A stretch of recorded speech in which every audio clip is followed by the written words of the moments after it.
স্পেনের বার্সেলোনায় বসবাসরত শিবচর উপজেলার প্রবাসীদের উদ্যোগে এক আলোচনা ও পরিচিতি সভা অনুষ্ঠিত হয়েছে। শান্তাকলমার স্থানীয় একটি হলে আয়োজিত এই সভায় শিবচর উপজেলা থেকে আগত প্রবাসীরা একত্রিত হয়ে নিজেদের মধ্যে পরিচিত বিনিময় করেন এবং ভবিষ্যতে ঐক্যবদ্ধভাবে বিভিন্ন সামাজিক কর্মকাণ্ড পরিচালনার পরিকল্পনা গ্রহণ করেন।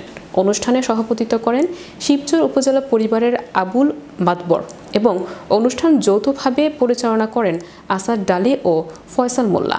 এছাড়া অন্যান্যদের মধ্যে উপস্থিত ছিলেন এনায়েত ঢালি, রবিন ফরাজ, মনির হুসাইন, ফোরকান ঢালি, গিয়াস মাতবর, শাহাদাত মিয়া, মনির হোসেন শাহিন, মিন্টু মিয়া, কোহিনুর, পলাশ, শিহাব মিয়া, সুমন মোহাম্মদ, মহসিন মিয়া, ফয়সাল আহমেদ, জুয়েল চকদার, মামুন মোল্লা প্রমুখ।